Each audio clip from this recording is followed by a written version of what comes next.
Welcome to a world of thrills, a world of drama, of capes and tights, a world where death is a revolving door.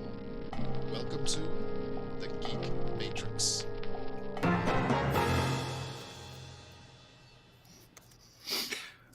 Welcome, everybody, to the Geek Matrix DC Comics Review Show number 166. If I remember right. I'm getting my numbers confused. We're so high up now. Something like that. That sounded a bit arrogant. Is this 42? We're getting so high up. We're gonna need a 223? soon. Yeah, like We're gonna need a relaunch. we need to stay in tune with DC Comics. Like most Yeah. series don't go past 150. And If most we were Marvel, importantly, we would need have a Method relaunched Man, like Mary J. Blige 120 episodes ago. Yeah, we would be. This remake. is episode I 3, get legacy so number high 166. when I'm Yeah. I This would be like volume 8. this guy. Volume 8. Josh is just jamming to Mary J. Yeah. Blige right now. I love it. Yeah. That's I've also been jamming all freaking day to just WWE music. I say all day, like the past 2 weeks, it's been nothing but theme songs. But I recently downloaded the Raw and SmackDown current theme songs, and holy hell, those are bangers. Oh yeah, If you haven't checked them out, like they're pretty cool. I checked it out when we built our playlists Yeah. that day, but I didn't realize that there were new playlists out there to be had. Oh, there's everybody's got their own playlist. I just add to the one I made. Ah, Yeah. are you at 100 yet? No, I think I petered out around 47. I don't know how the hell you have so many. I'm old. You got to go to the way back. And I mean, I watch I've NXT, so got I got some a old bunch stuff of those. too. That's fair. I have not watched NXT. I've got some AEW stuff on. Like I've got Jericho's that, current theme, MJF's theme is fantastic. For sure. Yeah. Yeah. So Where were we? the That was the number. size Indeed. of our week is fantastic. I mean, in Yes. like the old school definition, because it's like fucking monumental. Yeah. Monumental. To give it a crude analogy, if this week, if each issue was an inch, Oh no. we I would knew it was gonna go there. we would have Oh, kicked Ron Jeremy out of the industry. Ugh. Oh man, fuck that guy. Yeah. You know they found him. What do you call it? Mentally unclear to stand trial. What did he even do again? I don't remember. Oh, a million different rape accusations. And they said I that gotta his- say that's his ironic coming dementia- from a porn star. Well, yeah, but the time and all that. I mean, I believe Yeah. it. Yeah, no, definitely I believe it happened. It's just why the His fuck would you need dementia- to? His You get dementia paid to do is that. so bad that he can't stand trial for that shit. That's insane. That's fucked up. Yeah. I I say mean, throw him the- to the wolves. yeah, no, definitely. And now for something a little kid friendly. Shit, news. I know I had news. I Shit forgot. News. That's not I kid for- friendly. God damn. I forgot what news we had. Holy crud. I haven't gotten any news. Have you gotten any news? Son of a fridge. I don't have any. Yeah, I don't have any comics news other than my I almost said SDCC, my NYCC, my New York Comic Con ticket is supposed to arrive Ooh. tomorrow. Very excited. It's Saturday. I'm going to be there all day again for the third time. But I'm most excited mostly because, and I haven't shut up about this, but it's probably like one and only time I'm going to be able to get stuff signed by Jeff Johns. And I God know there's going to be a line like out the Javits Center and all the way to Times Square, but like I don't care. I'll wait. It's fine. get there early. Yeah, that's what I've done typically. I get there like right at the start.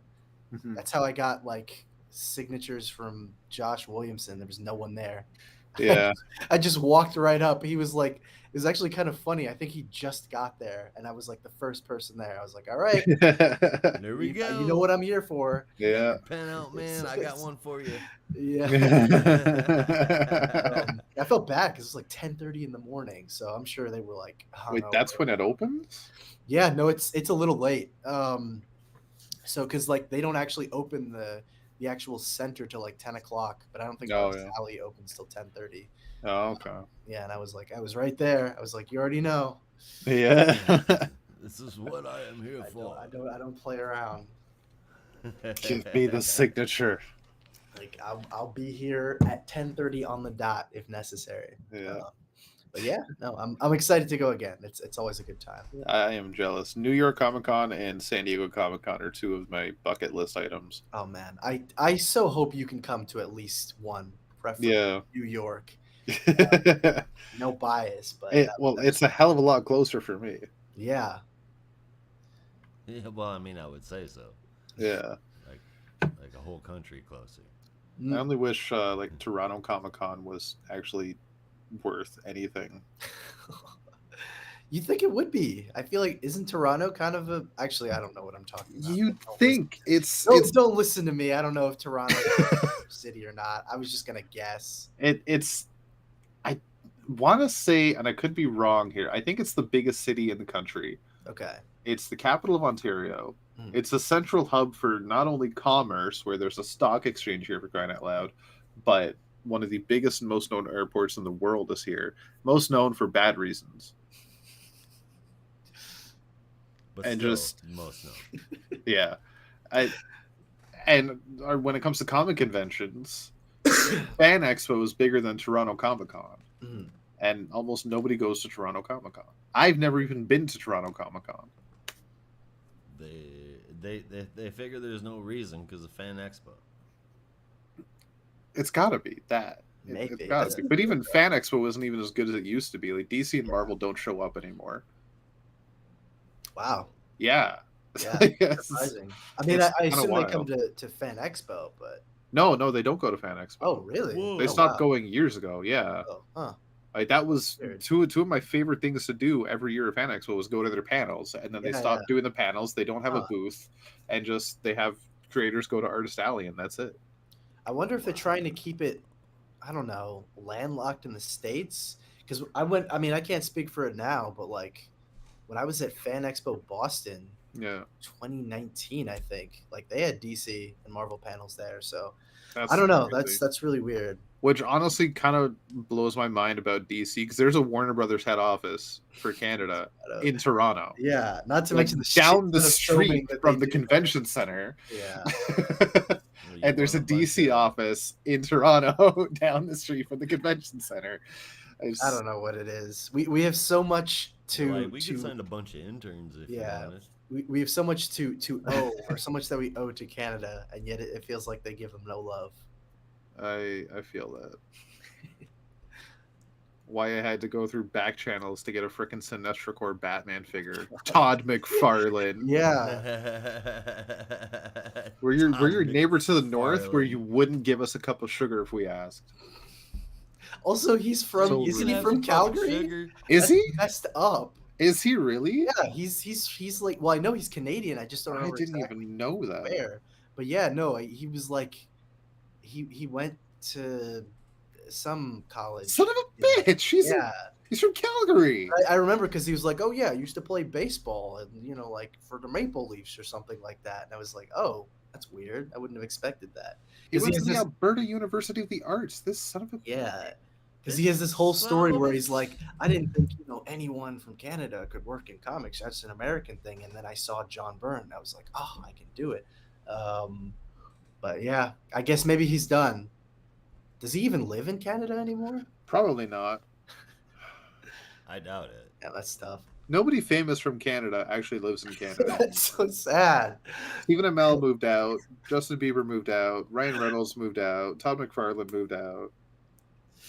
Even frickin' from my own hometown. Oh my god, the comedian. What's his name? Scheiße. Not Tom Green. No, Jim Carrey? no, no. Fuck Tom Green. Not Jim Carrey? Oh, shit. Hang on, comedian Russell Peters. Oh, Yeah, he doesn't even live here anymore. wow. He's, Oh, you guys Mount still have Chip Lucis- Zdarsky, so Do we? I don't know where he lives. do we? I have no clue. Somewhere in San the Great Diego. White North. I mean, he just did a cross country tour. I imagine he Yeah. lives here somewhere. But we lured him to well, I don't think we lured him. I think DC lured him. I Yeah, have my own theories about that, but or Marvel. or Marvel, but yeah, I think I think that's part of it. I think it was just it was a little too much this year for him to be like, I can't make it. I'll just stay up here and drink my maple syrup. They're like, no, Drink my you're maple syrup. you're too important this year. You can't just not come. Yeah. What's Chip Zdarsky just had another Marvel announcement recently? No. Yeah, it was like the Avengers. I don't know, like Yeah, miniseries. They haven't said anything. It's just give Yeah. us a title. But Right. yeah, they'll do that. Oh my god, I'll have to. I don't know if I ever told you guys about. I went to the. They have the Marvel Next Big Thing panel, and I've always heard about it, but I'd never actually been there. And I went for the first time last year, and it was like it's the most ridiculous thing I've ever. Not in a bad way. It's like it was like being in a football game. Like I don't know. Because they had Nick Lowe up there, and he's like full of energy, and it just felt so weird because all the other panels are like fairly low key. It's like, oh, ask a question and whatever, listen to Frank Miller talk about working with Jeff Darrow or whatever, and then this one is like, you're at a boxing match. It was so Yeah. weird. That sounds like being at a DC panel with Dan DiDio. Oh my god, yeah. I wish I could have seen one of those. Yeah, I witnessed two, What you said, and it was great. great. Well, because like he was such a. I wish I could have seen that in the DC days because he was such a charismatic talker. Yeah, At the Frank Miller Presents panel, and I was like, my god, no wonder people loved going to the DC panels back in the day. yeah. No, he was honestly like full of life when it came to those. He was very excited to be in front of the fans and just have those questions and interact.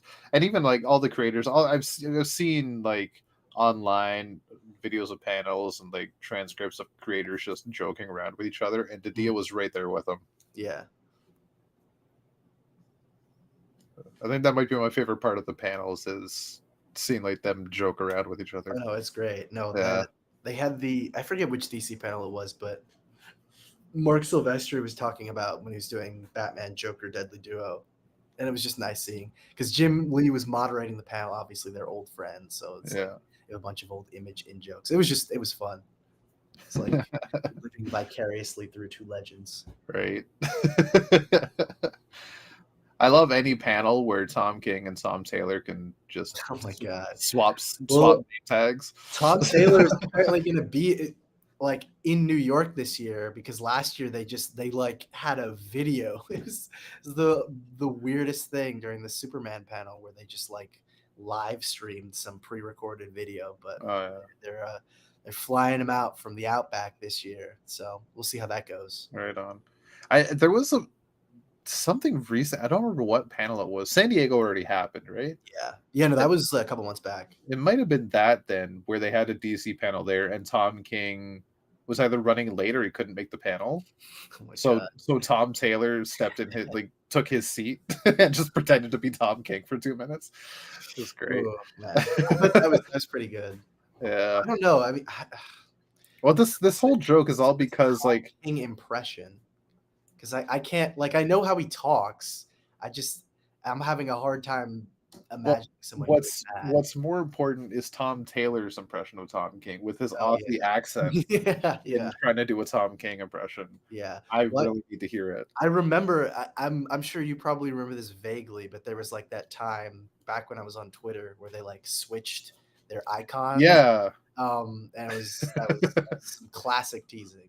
And it all happened because it was either a publisher or Amazon or something got the names Amazon. wrong. Yeah. It like listed Tom King as Tom Taylor or something. Yeah. It's funny. It's hilarious. Why not? They both written Batman, technically. Yeah. Yeah. um. Yeah. So speaking of news, Josh, you and I actually do have something coincidentally very similar things, and they're both about Netflix animated series based off of classic video games. Mm.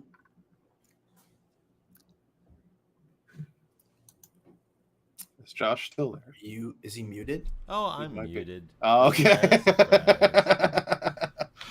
Yeah, I'll start off right quick because today, and I've been mildly following it. I've just been waiting for it to happen, but it just kind of appeared out of nowhere. Castlevania Nocturne, the sequel series to the first Castlevania anime, dropped today, Yes. and it looks freaking good. Yes, it does. Loose adaptation of Rondo of Blood with Richter Belmont. Oh god, looks so freaking good. And I haven't looked at the article yet, Josh, but you mentioned something about Cody Rhodes. Yeah, he's going to be appearing in in the anime based on the video game, uh, Far Cry 3 Blood Dragon. He's gonna Oh, be okay. in. I had the wrong video game in mind. He's gonna be Captain Laserhawk, or at least he's appearing in Captain Laserhawk, a Blood Dragon remix. See, I just saw the name Captain Laserhawk, and I Mhm. saw the word dragon, and for some reason I thought it was Double Dragon. No, that would have been sweet, right? Yeah. But it's Eddie Shankar who, excuse me, who has some Castlevania credits to their name. So Right I'm on. hoping that it'll be good. Yeah, I think he was. I could be wrong. I think he was showrunner for the first series. Yeah. Yeah, To so it's gonna be good. in the trailer, you're introduced to the world of Captain Laserhawk in what is described as a VHS full of lasers, video games, and a frog assassin. It's time to join the revolution with Dolph Laserhawk and free the citizens of Eden. Far Cry 3 really was a wild one, wasn't it? Yes, it was. Oh man. Yes, it was. I think that's all I had. That sounds about right. I don't think there wasn't any comic news. I don't think, I can't think of anything. apart from Brandon picking up some awesome Hawkman books. Oh yes, yeah, that was. I don't know. That's minor news, I guess. The LCS that I go to has like this very small short box of dollar issues, and every so often I'll like flip through and just see if there's anything of interest. And like there were like 5 issues of Hawkman series I'd never even heard of, and I was like, I'll take that. No one else will. It's pretty good. Right. Like it was nice. I went back up, found a nice table on campus, and just sat down and read it. And it was like kind of this cool invasion story with Hawkman and Hawkwoman. I know very little about their period in the 80s, like after Crisis. I know there's like Hawkworld, but everything beyond that, I don't even know. And then the Jeff Johns one, I just kind of had stumbled onto. I guess someone else didn't want that, but I'll be excited to actually sit down and read that at some point in the future. Art looks really cool.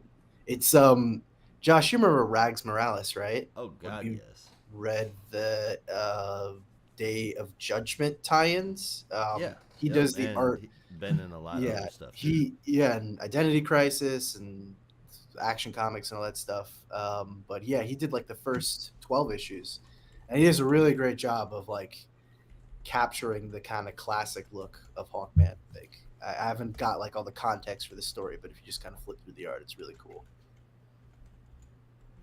Right on. Stuff. He makes good yeah, stuff. there's I'm like a Rags fun- Morales fan for sure. Oh yeah, but there's like a fun like writer's note from Tony Isabella, who did the 80s miniseries, who I think like finally vocalized the reason why I've always liked Hawkman, but I was afraid to say it, because he said something to the effect of basically it's just like Hawkman just looks cool.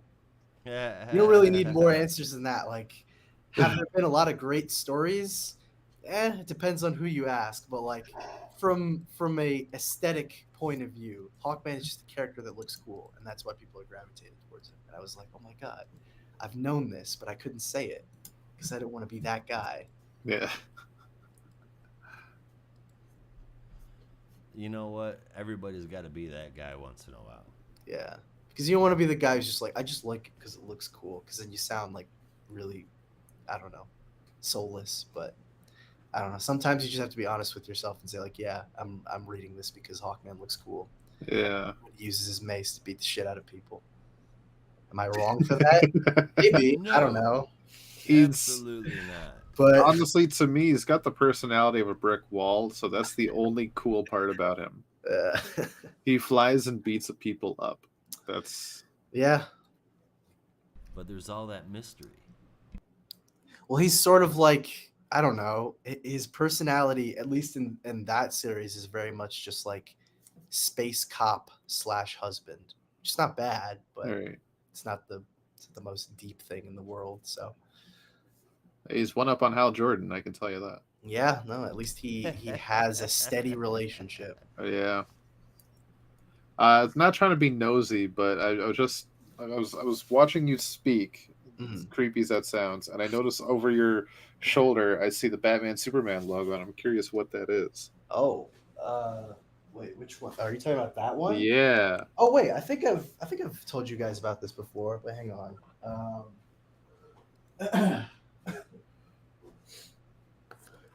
This is what's that? Is that a single issue? Yeah, no, this is a single issue. This is Superman Batman 77.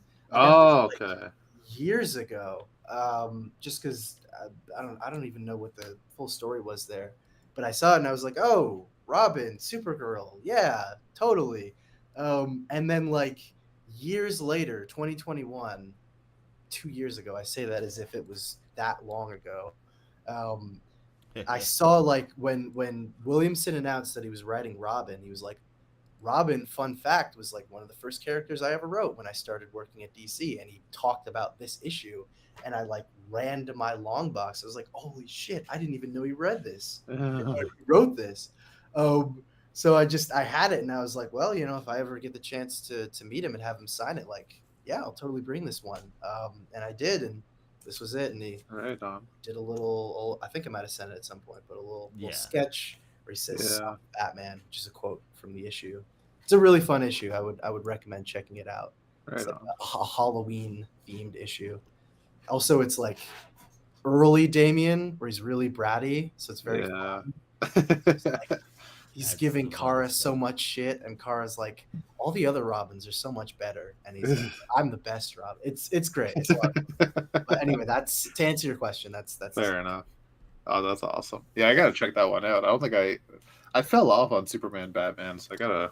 Yeah, it's like I don't Check know. that up. I know the Jeff. I mean, obviously, I know the Jeff Loeb ends, or the Jeff Loeb run ends at some point. I don't know where, and then beyond that, I don't even know who's writing the book. But there are like occasional single issues that you see mentioned here or there, and then obviously there's this one. But Yeah. yeah, I know you were reading like the first 12 issues. You said. I got through the first two arcs, Okay. and then I had one I got from Dollarama. Was just it's volume 6. I don't even remember what's in it. It's Joe Casey, Paul Levitz, and Scott Collins. I think it's just a couple of different story arcs. But when I was at Fan Expo, I got a trade for the Search for Kryptonite. Oh, okay. One of my favorite stories, so I was really happy to get that. But completely different creative team, like throughout. It's wild. Yeah, I don't know how often they change the creative team for Superman Batman. I have to like go through the list, but I think it was like semi frequently. They just had a bunch of writers, as the book passed on. It might have been one of those books that just like every couple of story arcs was a new team. Yeah, which is, I mean, that's like if anybody has a story for Superman and Batman, let us know. Yeah, which I feel like that could be a method that works. Like, oh, if you have like a solid Superman Batman story, then go at it. But you're also probably gonna have a lot of forgettable ones too. No offense. Yeah, it's gonna happen. Yeah, unfortunately. like I say, The Search for Kryptonite, for example, is one of my favorite stories, but I've seen a lot of people shit talking it. So, like mean, that's another example. People, it's you say forgettable, but there's also yeah. like hated. It's okay to Fair sometimes enough. be the only one who likes a story, Yeah. as I'm sure Josh is very familiar with. Sometimes you just have to carry that weight all by yourself. Yep. I know the world disagrees with me, but I will soldier on. Yeah. What else am I Oh. gonna do? Well, speaking of soldiering on, I think we should hop to it. We probably should. We should Let's hawk check to out- it. Hawk. Ding. Ah! No, you said insert hawk noise. Yeah. Well, they actually, I didn't even know this. Maybe I did, but I forgot. But there's a moment in Shadow War of Hawkman. Actually, there are multiple moments in Shadow War of Hawkman where he I guess knows how to talk to birds, but they don't have it be like, like bird language or whatever. He'll go like wheat, like WHEET, and then it'll have like a little caption for whatever he's saying, and then a wheat followed by. I'll have to send you guys a panel. It's really, Yeah. I didn't even know that was a thing. Neither did I. Yeah. I don't think That's- it lasted. That Yeah. doesn't sound right. If I ever write Hawkman, I'm bringing that back. Totally bringing that Yeah. back. Awesome. All right. Well, before we hop into the books, let's take a break for a quick commercial, and we will be right back.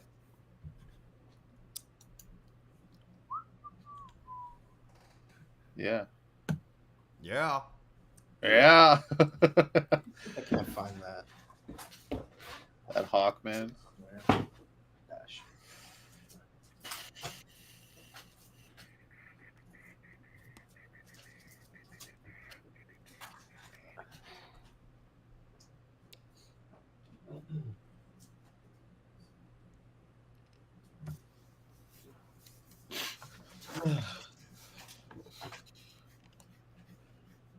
Clean my room.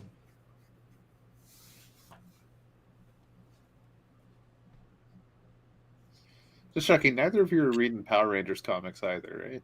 Nope. No, Haven't not read really. Power Rangers But I've comics. heard good things. Yeah, it's been pretty good. Yeah. I've heard good things about Power Rangers comics for like the last few years, actually. Yeah, like Oh, yeah. Well, I know the Kyle Higgins stuff, like that era of the relaunched Power Rangers with Boom Studios is apparently like god tier. So I'll have to Oh read- god, yeah. I started to read it when it first came out, and then I fell off because I had to do some culling. But I missed out on I caught up on some stuff, and it's just you look at how cheesy the TV show is, and the comic is so much deeper. What the hell? Oh god, yeah. You see what I mean? I do see what you mean, and It goes like I'm- wheat. What happened to you, my friends? Wheat. I I didn't know that was a thing. I'm gonna There double you go. down on my disdain for this new development. I'm You say disdain, I say recovered opportunity. I say new discovery. Wheat. Sweet. All right, well, I guess that's good enough for a commercial. So Yeah. you wanted to talk about books, huh? At some point. Well, Yeah, there's we only probably like should. 40 of them. It's as many as 410s. Yeah. And that's just terrible. Oh, boy. It's terrible. Well, I guess we should kick it off then, huh? Yeah, you Where want to should give we us start? the That's the mystery. honorable mention? Oh, the beginning, typically. The Brave and the Bold by Batman. Or not Batman, but The Brave and the Bold number 5. The Penguin Written number by 6. Bruce Wayne. Written by Bruce Wayne. With Tales art of by the- Alfred Pennyworth. Yeah, there you Oh, go. not anymore. He's dead. Oh, damn. You have to remind me of that. Sorry. I had Makes- to. It makes it worth more. Tales of the Teen Titans #3, Donna Troy, Batman Beyond Neo Gothic #3, and Static Shadows of Dakota #6. Hear about That, all those and more on the bonus show. that Batman Beyond, though. I'm so happy. It's good stuff. Yeah. Like I know we'll get more into it in the bonus show, but I'm curious before I forget to ask. You guys both read Tales of the Teen Titans yet? Yeah. Number Wait. 3. Yes. Yeah. Okay, so I know you guys were curious when it was first solicited if this was going to like give a clear cut Oh, like no. idea of Donna's I origin. was so worried we were gonna talk about this. I'm just looking for like, does it do that or no? Okay. Let's We'll do that. make We'll- this. We'll do that. Well, in the bonus I can question. just make this Okay. really simple. Yes bonus and question. no. Yeah. Yes, but- Oh god. it resurrects an older origin. Uh-huh. No, in that it does not answer any of the questions people have had since Rebirth. We can get more into that later. Okay. Lovely. All right. Fun times. Very fun times. At least we have number 4 to look forward to, kicking off the Boy. next event. Yeah. Yeah. 'Cause that's what we need. Another event. Can't just have comics. Need events. Yeah. All right. We will jump right into our main reviews for the week now. Detective Comics number 1074. And I believe Brandon is taking that on, yes? I am, Are and we this good? is, of course, brought to us by one Ram V doing the art, with Dustin Nguyen kicking off this new arc. Colors from John Kalich and letters from Ariana Marr, with, as usual, an outstanding cover from Evan Cagle. We don't Oh, shout God, that yeah. out enough, but like, it's just been tearing it up on the covers since the start of this run. Hell yeah. But our story picks up basically with a apartment on fire, and kind of we're in the middle of whatever just happened, but sort of trying to get all caught up on this sort of low life guy who's going to meet up with his friend, and that's when he discovers that someone has been hanging out on the roof this whole time, and is none other than the Batman, looking a little worse for wear and talking about a strange place known as Morton's. But anyway, he makes his way through the rest of these underlings like a freight train, and then basically just jumps off the roof in the midst of an explosion in what is a very badass and blockbuster-esque scene, if I do say so myself. Before we cut back to the present with Officer Fielding, who is under task for Montoya to basically just kind of track down where Batman might be next before anything could get worse. But there is a really fun callback to Batman's secret files. It mentions it later in the issue, but this officer, Nathan Fielding, is actually a character that was first kind of specified in the Batman Secret Files from 2018, I want to say, which I believe might have been Ram and the artist Jorge Forn's first work at DC, and it's a really great story. Really? I would Oh, wow. recommend people I to don't check. remember it. And I always had that in the back of my mind, and I saw this. I was like, oh my god. I mean, no surprise he remembers it because it was a great story and he wrote it, but Yeah. still, nice callback. But anyway, Right on. so Fielding and his partner are on the trail of Batman, who is going through his own psychological stuff right now, kind of cycling through a lot of old memories. He flashes back to one at Gotham Pier with his father, which seemingly starts off as a very innocent memory, but quickly morphs into something a lot more nightmarish. But the sort of general idea of a lot of these nightmares is to kind of push him on, but also to make sure that he doesn't completely lose himself. Next, while Fielding and his partner are on the trail of Batman, they make their way to the old Gotham Pier, where a bunch of ex-Joker goons or current Joker goons have been hanging out. And that's when they come face to face with Waylon Jones, aka Killer Croc, who was also there at the time and was kind of present to everything that happened, but also came face to face with Shavad, I think her name is, of the Orgum family, who's also on the trail for Batman. and was not asking in a very nice manner, as he mentions. But finally, as Bruce continuously goes through another one of his kind of psychological breakdowns, this time dreaming about Nightwing and sort of the relationship that him and Bruce have, and how Nightwing was saved by him, but Bruce is kind of in his own way still traumatized. We cut to an alley where Bruce is still processing all of this trauma, but that's when we make the rather dramatic reveal that alley, I think it mentions, I don't know if he is aware, but Fielding and his partner are aware, because Montoya makes them aware. The alley that he's kind of stumbled into and where he's processing all this trauma is none other than Crime Alley, which sort of gives Fielding a moment of revelation in that Crime Alley is the same place that Thomas and Martha Wayne were killed, and Batman has supposedly been going on this weird tour of Gotham with places that are possibly connected to him emotionally. So you can kind of see the wheels turning in his head of what he might be thinking of next. Yeah, I don't know. Do you guys want me to go straight into the backup, or should we talk about this one? We can talk about this one real quick, I suppose. Oh yeah. Oh yeah. Well, fuck, it's an interesting arc. It's an interesting start to this new arc.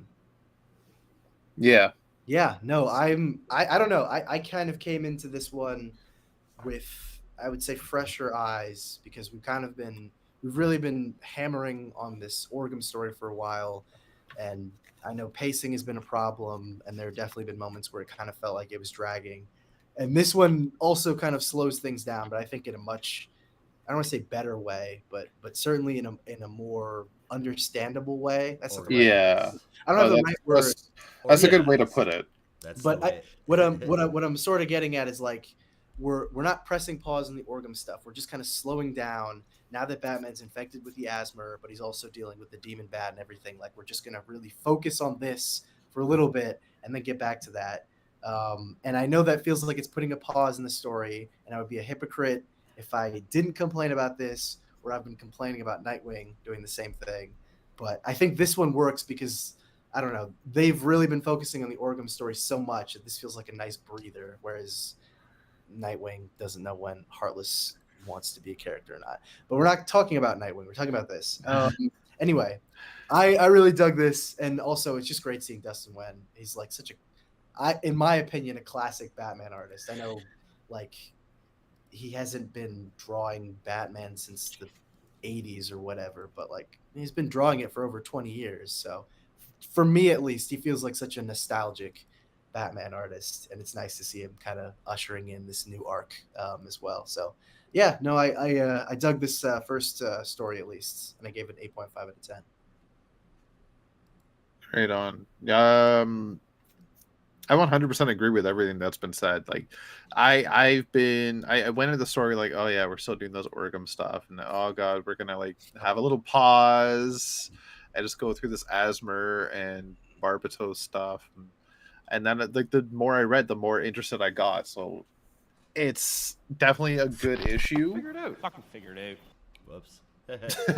Oh, You figure it out. yeah. Fridge and figure it out. I didn't mean to do that. It's honestly it's maybe one of my favorite issues of Ram V's run so far. Just seeing where this whole asthma situation has taken Bruce, and having this detective on the side, kind of following along. It's really interesting. For the main story, 8.75. Oh yeah. I gave the main excuse me, blah blah. I gave the main story a 7.5. It is it's going in that slow Ram V style, and I don't mind that whatsoever. It just it's a new beginning, it's a new direction for this to be kind of heading into, and I'm hoping that it's a little bit more. I'm cautiously optimistic that the rest of it will be as structured as this one was. But I guess that remains to be seen. That's part one anyway. The art is fucking fantastic, and it's got me curious where it's going with it. I just need to be sold. Yeah, fair enough. Yeah, right on. Well, anyway, our backup, if we just want to launch straight into that, is a Ten-Eyed Man story written by Dan Waters with art from Hayden Sherman, colors from Trina Farrell, and letters from Steve Wands. The premise, I think, is fairly simple. Ten-Eyed Man is hungry and he wants pizza. He His wants quest, hey, he's just like me. What's And wrong with wanting and pizza? I want some pizza. yeah, Yeah, who and, doesn't? exactly. And in his quest for pizza, finds his way around Gotham City and is kind of discovering that the people of Gotham are infected in various ways, ultimately landing in a hospital where he discovers a nurse who is about to kill a baby, which kind of gets a little dark. But Ten-Eyed Man, in a, I think, rather odd moment for him, actually ends up stopping the nurse and saving the baby's life, but does end up in the custody of GCPD, and ultimately kind of helps look inside Montoya as well to just kind of look for what is missing in the people of Gotham. What have they forgotten? But whether or not we get a complete answer about what that is, and I think in concrete terms is what I'm saying, is not entirely clear. Ten-Eyed Man just kind of vanishes after he looks into Montoya, and then goes off and enjoys his pizza on a gargoyle, as should Yeah. all. I don't know. It was fun, very non-essential. It was like a nice callback to the Arkham City miniseries that we talked about. Oh my God, was that almost 2 years ago? It was a long Oh time ago. God, Yeah. that's horrible.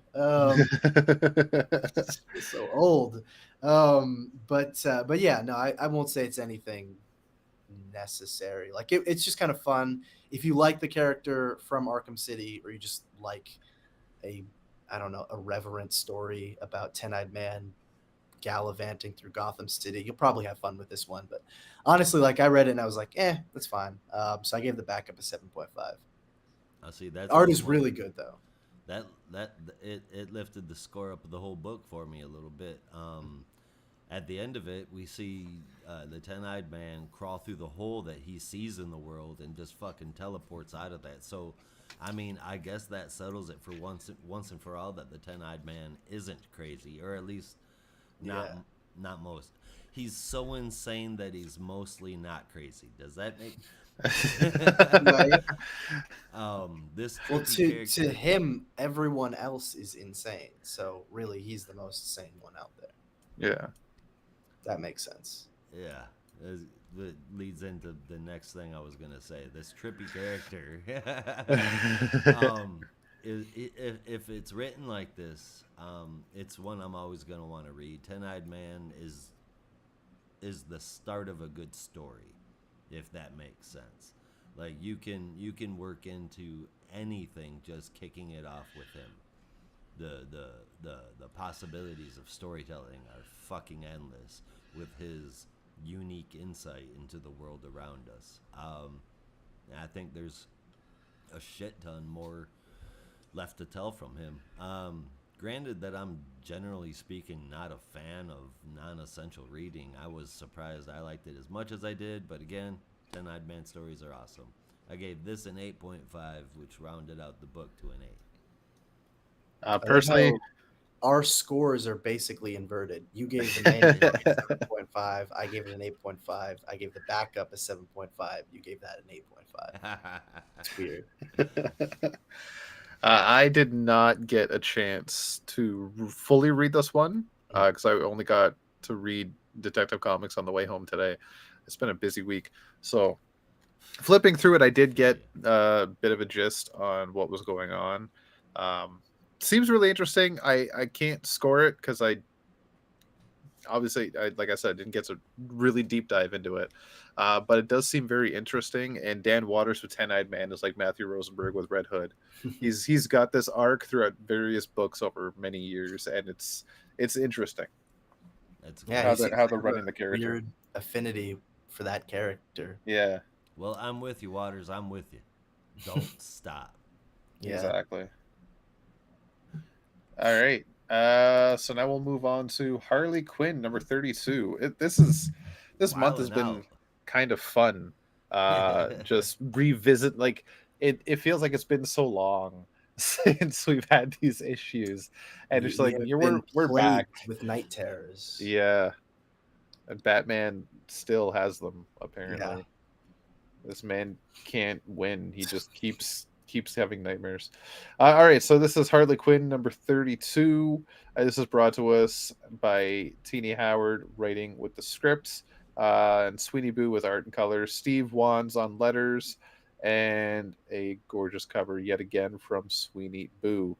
God damn, those covers are so good. Yeah. Yeah. Has Brandon disappeared? Oh no, did Brandon disappear? He's a black screen and everything's gone quiet. He might have disappeared.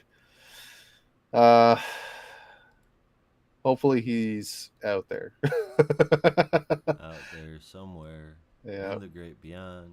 Yeah. Well, I'll jump into Harley Quinn still. So we Harley Quinn returns from her adventures in Night Terrors to Pamela and Janet from HR in their apartment, wondering where the hell Harley is.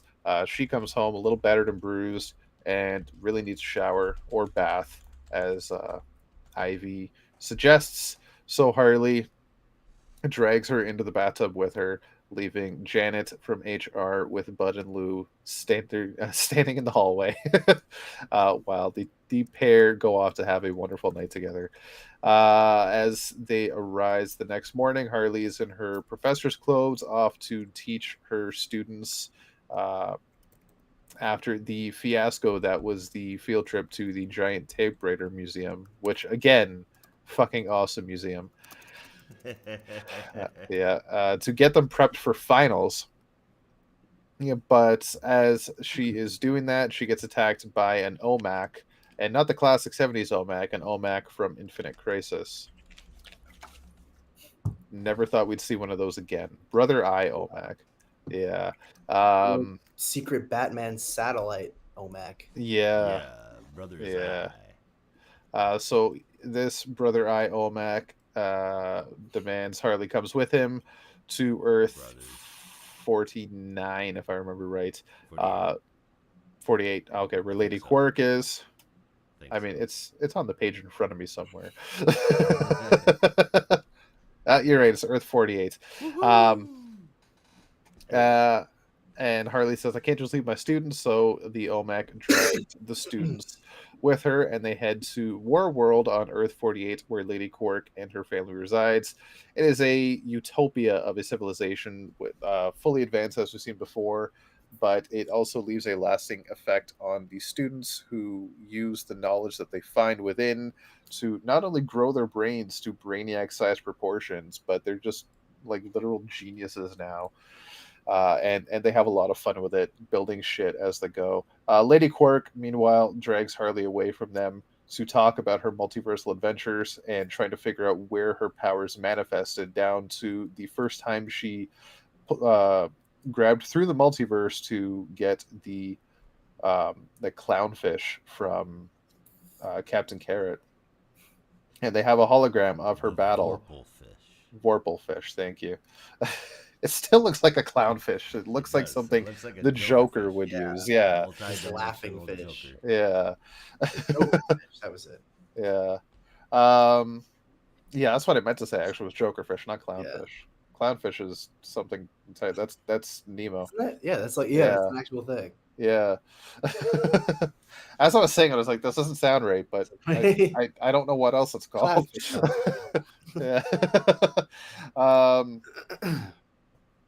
So she has a hologram of Harley's battle with Two-Face when she first manifested the Vorpalfish, and asks Harley to recreate it. And as she does, they get a brief glimpse of Harley based on what she was feeling at the time to protect people, and just through like worry and fear and heroic tendencies and all her emotions all at once, manifests the ability to poke a hole through the multiverse, which opens a hole into bleed space, and Harley and Lady Quark jump into a multiversal ship that Lady Quark and her family have built for the pair to traverse. And as they do, they come across all sorts of things outside Bleed Space, including some not exactly zombies, but dark shadow figures of an underrealm that is not as bad as hell, but also kind of worse.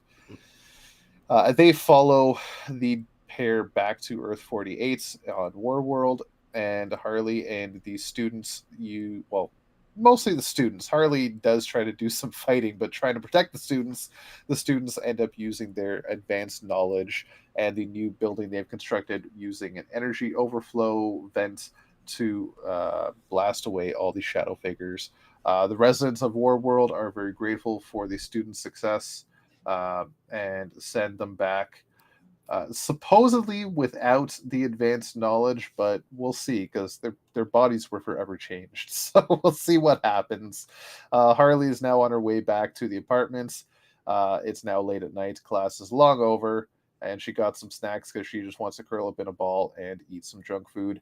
But then she is found by a multiversal detective named Lux Kirby PI, and looks really fucking weird, like a clock face for a face, and I don't even know how to describe this character. Harley initially wants nothing to do with it, but Lux Kirby says, "You're not in trouble. You're actually a victim, and a multiversal version of you has been murdered." And it is a bunny version, very reminiscent of Captain Carrot. And Straight out of man, how you gonna look at that and not think straight out of Space Jam? Oh, I do, but like I know there's no way that's Lola Bunny. Unless they are doing some like Warner Brothers crossover here. I don't think they are though. Yeah, that's not Lola. That's definitely No, Harley Bunny. that's definitely Harley. It could be Lola in cosplay. We don't know. Who you don't know. You just don't know. You they don't could be know. Cousins for all we know. They're Could be. obviously both from the Bunny family. Yeah. Brandon has disappeared. Why did Brandon disappear? That's not good. I'll do a quick look at the backup. Another one I did not get to fully deep dive, but this is High Stakes, written by Sam Mangs with art from Killer Kelly Jones, colors from Jose Villarrubia, and letters from Hassan Otsmane El Hau. It's a vampire story with Harley and Ivy, and what looks like Nosferatu. Right.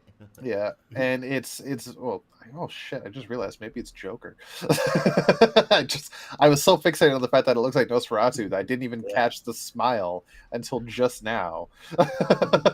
Wow. Yeah, it's a very on brand Harley backup of the pair in a vampire story, very much Dracula inspired.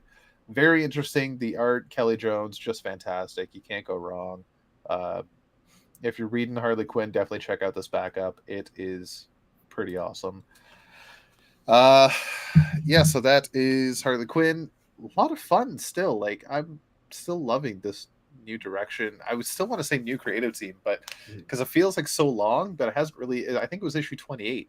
This team took over, so it really wasn't that long ago. Because this was like a Dawn of DC relaunch. Yeah. It feels like it was forever ago, but it really wasn't. Still digging it. This multiversal story with Harley is honestly flowing quite well. Like, they're not going too quick, they're not going too slow. They're giving just enough information each issue to add to the story and make it interesting and keep it fresh. I like it.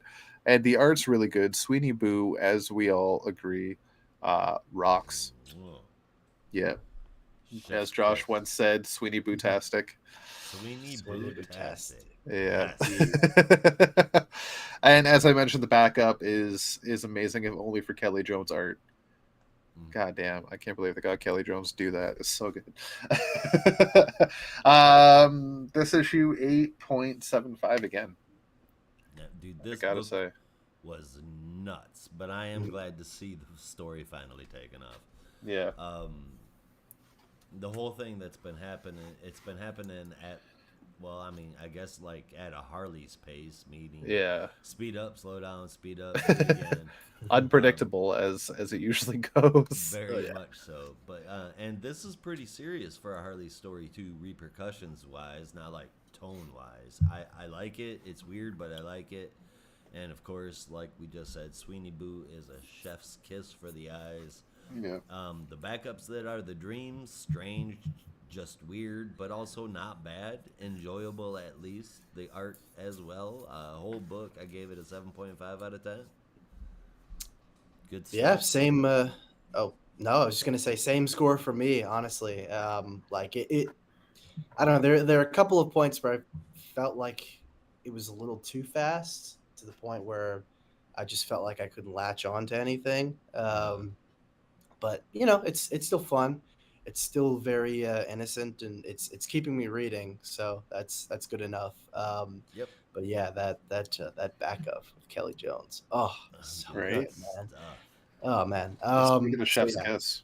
really, truly chef's kiss. Yeah, But yeah, no, 7.5 for me. Just solid stuff, but it was a little too fast for me, perhaps. yeah.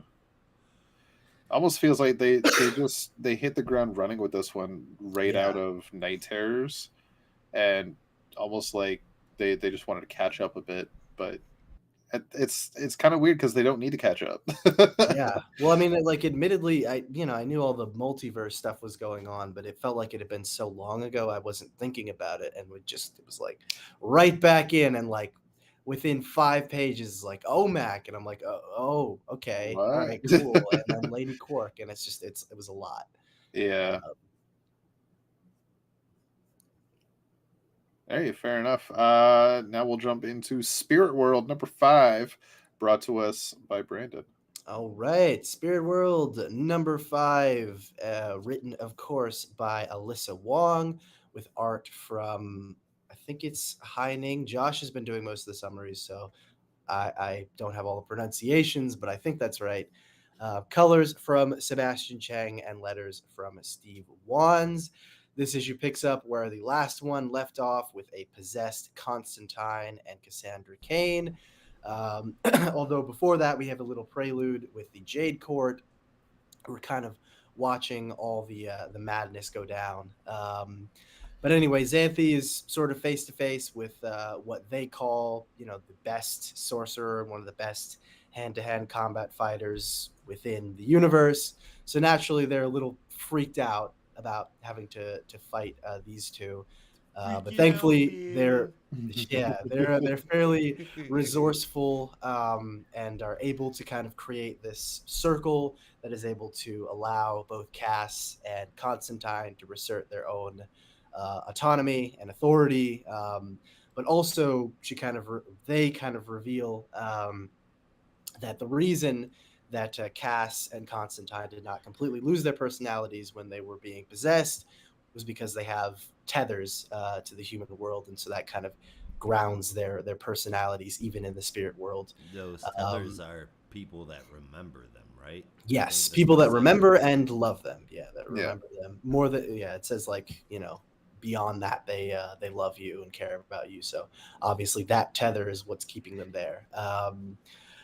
But in the midst of all this, there has been I don't remember what this spirit's name was, but she was acting on behalf of the Jade Court and had kind of been sent to handle both Xanthi and the rest of their companions, and that's when they sort of are face to face with this strange entity that is, I think, being puppeted or was being puppeted by the sort of leader of the Jade Court, the Empress of the Jade Court.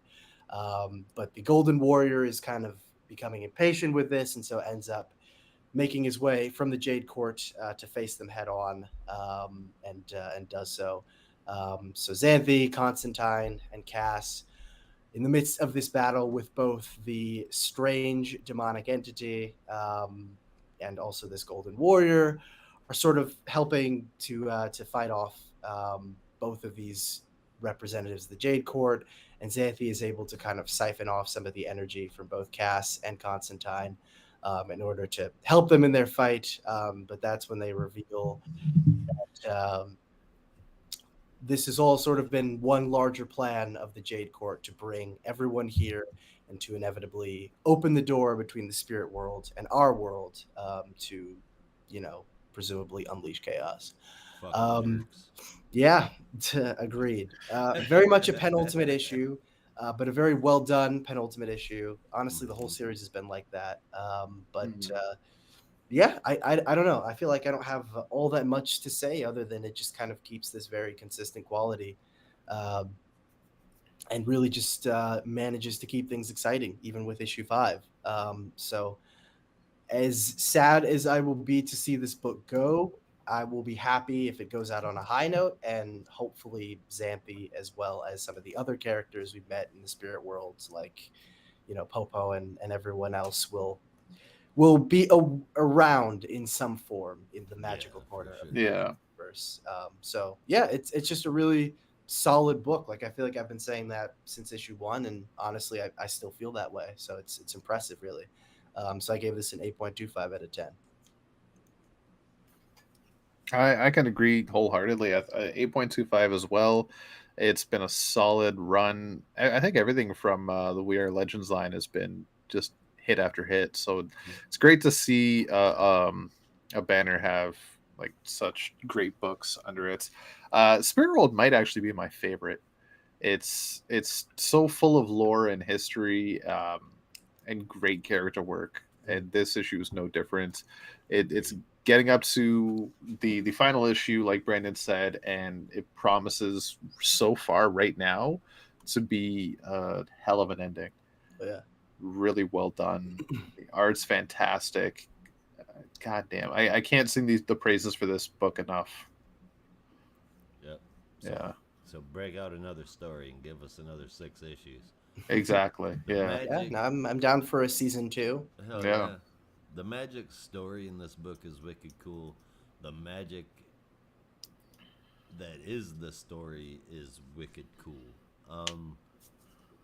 I'm having a real good time. And on top of that, I know that once this is collected, it's going to read even better. And I'm not saying that in the way of like, making an excuse. Well, if it's better, if it's all together, you read it better. This is going to read like one hell of a story. On top of that, every piece of art, every single panel is easy to look at. It's a different kind of team put together, and that's been in the book, and it's led to some really interesting and very fun to read. I especially like the undertones of the whole thing, because it's like, face your struggles, be sure of who you are, even when you can't be. Hold the line. Very positive message reinforcements going on in the book, man. And I dig it. It gets an 8.5 out of 10 for me. I would love sometime in the future, hopefully next year, to see just once, even if it's a one shot, a team up story with Xanthi, let's say City Boy, Monkey Prince, Sideways, and Red Canary. Yeah, that'd be really fun. Wow. I throw Sideways in there because Sideways is always going to be in there when it comes to my opinions. Of course. Yeah. Until he comes by proper. Yeah, I'm glad each book in the line has kind of just focused on telling its own separate story, but I'm surprised there hasn't been any kind of crossover between the titles. They've all just been in their own little corners, so it would be cool to see kind of a crossover or something like that. Yeah. And we've seen City Boy interact, so yeah, not an event, no, not with 50 tie-ins, just a very simple crossover. That's all you need. Like, yeah, in the future, I'm glad that they each got their individual time to shine. Being first introduced at the very least. It's good stuff. I was surprised that, and I think it's been done before in comics, but very rarely. Something along the lines of what, like the story style that Netflix Marvel series did, and like the MCU did. You have these various stories with brief hints of a larger piece Mm. all come together at the end. They could have done something like that here. New characters, smaller stories, but you have little hints of something bigger in each story, and then they come together in the end and they all team up for like a big one-shot issue. It's not an event, it's a crossover. Yes. And it's a common purpose. Mm. Something like that would have been really interesting. Yeah, kind of like Defenders did with, Daredevil and Iron Fist and Luke Cage and all that stuff. Yeah, But just exactly that. Yeah, Much way better better story. I still have opinions about that show. If we want to Yeah. call it that. But it gave us Daredevil season 3, so I guess I shouldn't complain too much. That's fair. Yeah. You I just wasn't sure ignore if that the was rest a- of them and just watch Daredevil. Yeah. Yeah. No, there's a damn mosquito in here that's. I wasn't sure if that was Oh, that or if you were just like Daredevil season 3. Oh God, yes. Enough said. Daredevil Yeah. season 3 speaks for itself. Yeah. I'm excited. It's perfection. You can just did you forget watch it? about the other 3. Okay, so quite honestly, I fell off on the Marvel Netflix. That's fair. Daredevil season 3 is the only Daredevil I haven't watched, Oh, it's so even though I good. know I So should, good. Yeah, and I still want to, because Me the too. first 2 seasons I really enjoyed. do it. Yeah, Yeah. it's so worth it, man. Yeah, And not only does it make up for Defenders, but it's just such a great, if sad, end to the show. Yeah. yeah, I Done gotta check it really, out. Really well though. They have a new villain in it that time, right? Oh, Bullseye's in it. Yeah, well, they bring in Bullseye and they kind of do sort of their own version of Born Again. Oh, okay. Which is really cool. Right on. Yeah, I gotta check it out for sure. I gotta get on that. Yeah. It's only been 4 years. It's only been 4 years. Yeah. That's it. You're not behind it all. No. Meow. Yeah, I was gonna say we all finished Spirit World, right? We did. Yes. Yeah. Okay. Wildcats. God damn it, Ange. She's been on a High School Musical kick recently, so Oh no. no. I said what Wildcats. And I was gonna say what team? No. I have such a hate relationship with that movie. Not because it's necessarily bad or anything. It was like inescapable for Oh, God, yeah. years. Yeah. I had kids that loved it. I never watched it. Never had to succumb. Ugh. It was beautiful. Never had Just- to watch I had- anything High School Musical Oh, or man. Glee. I had a lot of cousins listen to who it a who lot. were girls, which were like and it was during that era where you couldn't run away from it, so it was perfect for people to just consume on a massive Yeah. scale. And everywhere I turned, it was there. Yeah. Like I see it in It's my not fair. naimares. It's I mean, what they I'll- deem I'll to be admit- acceptable warfare. It's not. I- alright. I fucking loved it only because around that time I was also part of musical theater. So That makes sense. Yeah, I was all can for it. understand that. Yeah. I still really enjoy Glee. Yeah. Hey, my kid just made Melody Makers. Ooh, My congrats. 10-year-old, he just found out yesterday that he made the team. So that's cool. Mm. What? They sing. is that- It's like a choir thing for his school. Oh, okay, right on. They go around, and eventually it turns into competitions and stuff. But Nice. right now, it's just traveling singing. That's pretty cool. A lot like Glee, I take it. Mm. Yeah, Yeah, he's Right on. excited. that's pretty Um, awesome. Yeah. I don't imagine you. I guess you're not too excited. I'm glad Based off that your he's able to do reactions. something because his mom sings really, really well too. Yeah. And she went through choir like all the way through high school, like till she graduated, competed and all of that stuff. So I'm glad that they've got something that they can bond over. But I'll probably be more into his. He got a gig with doing the morning news. Oh, at right his on. school as well. So I'll probably be more into that part. Nice. Let mom have the Glee. Yeah. I'll Fair support enough. you, man, but I don't want to watch all of it. One I hope day, the rest of the good stuff I've done outweighs that. one day, I will find a musical you will appreciate. There was an episode that had a musical in it. Like, it was just a TV show that had a bit of a musical in it. And I made a There's comment. been a few. Buffy? No. Not Riverdale, I hope. No. Oh, thank God. No. I can't even tell you what it was, but it was the first time I've ever said, well, hey, I guess I could take that. But I don't remember what the hell it was. Yeah.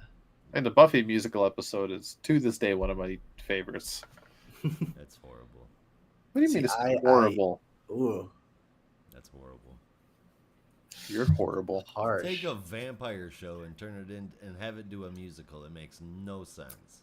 It's a fun little one episode thing. I feel Yeah. like that gets a pass. Well, And that's it what worked everybody into said the about universe Riverdale as well. until Yeah. It became just a show about musicals. No, anybody that said that about Riverdale was wrong. I was saying from the get-go, this show makes no sense. Yeah, Oh, I never think said people the were show just made like- sense. that first season was like the hype of seeing all the classic Archie characters, but serious, and then it started a horrible trend that we're still living through to this Yeah. day. Well, it's Not done now. really It's good officially over. Oh, really? Yeah, it I was talking finished- about like finished this year. endless spin-offs that were born out of that. That was like, what Oh, if we I took think like even those are done. Musicals Yeah, and TV okay. shows. It's just not yeah, it good. was just like, what if we take like childhood property that but we make it dark and serious. Oh, I I see. think the ultimate That's why The epitome of Fresh that was Prince like, of Bel-Air. The Oh, Fresh yeah. Prince. well, I wasn't even thinking that. I was thinking like, there was a Hardy Boys reboot on Hulu, Yeah. and I still can't believe that was a thing. I watched the never first saw episode, that. and I was laughing my ass off because I was like, this is ridiculous. Like I read the Hardy Boys when I was like 10, Me too. but I don't remember them having a tragic and damaged backstory. No, No, But anyway, me either. not everybody needs one. yeah, you really don't. No. Contrary to, I don't know, studio beliefs, it does not necessarily make good television. No. No, it really does not. Anyway, that's enough about musicals. So it was a weird tangent we went on. As is the No norm. weirder than any of the usual ones. I mean, we didn't even talk about comics. Technically. Yeah. I mean, I think somebody brought up Archie comics, but that's Yeah. neither here nor there. Comics. This There. this is Done. what team? Wildcats. Wildcats. Wait, you tricked me, you son of a Ah. This is number 11, if I remember correctly. You remember correctly. Woohoo! And this is written by Matthew Rosenberg, if I remember correctly, with art from Steven Segovia, Danny Kim, and Tom Derenick, again, if I remember correctly, and Yes. colors from Elmer Santos and letters from Farron Delgado, You remember Cover. correctly. from Steven Segovia and Elmer Santos, if I remember correctly. You're reading it off of your phone. I'm reading it off the damn page. I think I remember very well because it was 2 seconds ago. All right, we are now pretty much in the end game for this series as well. Yeah, another which penultimate issue. yeah, it's a damn shame because this has been a blast to read. Fuck We have yeah. a bit of I don't know.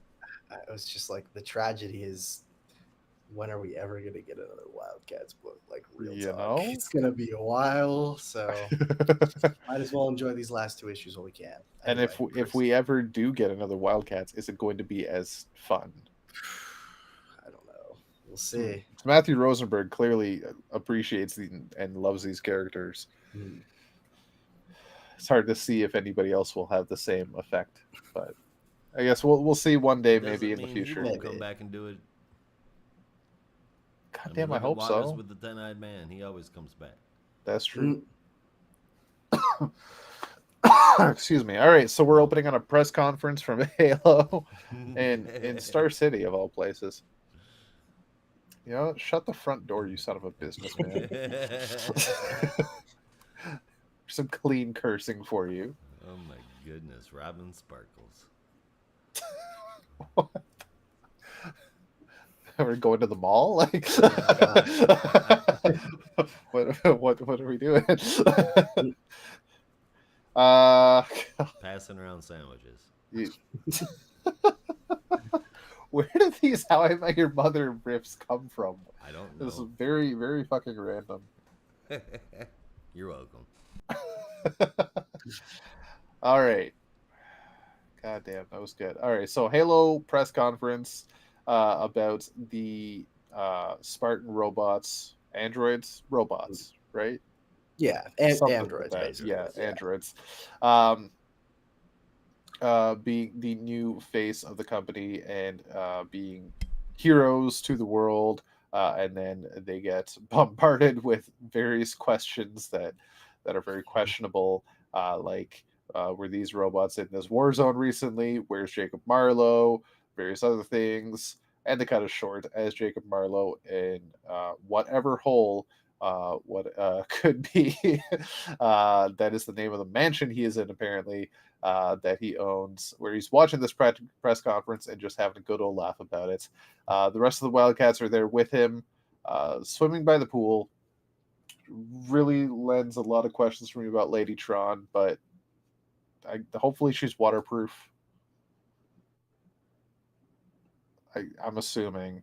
Of course she is. She made sure of it. That sounded a lot more sinister than I think you meant it to. No. I'm just very familiar with her proclivities with BDSM. So I imagine everything's got to be watertight everywhere. That's fair. That's very fair. Um, Brandon, you look embarrassed, but Yeah, I don't know. I don't know how to answer this question. Like, I know how to answer this question, but I don't know if I want to answer this question. fair enough. We can say that for off air if need be. All right, so the team are chilling by a pool and talking about the mission at hand, and basically just having it out with each other at the same time.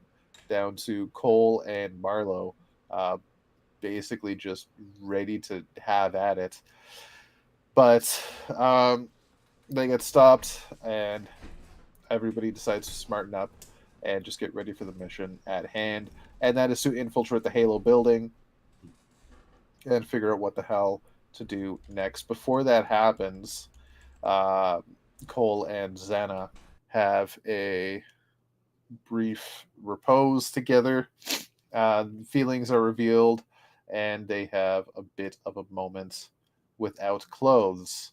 To be honest with you, that kind of came out of nowhere for me. I know they hinted at that in the alternate universe Cole was in, but that didn't really seem apparent with the rest of the series in this universe. Yeah, it's a little harder for me because obviously I kind of have the older association or older Yeah, kind of knowledge of the Wildcats. So obviously I know that in the previous continuity, Cole and Zana had kind of a romantic past, but I kind of went through some of the old issues just to see if there were any hints, and it was like kind of there, but I don't know.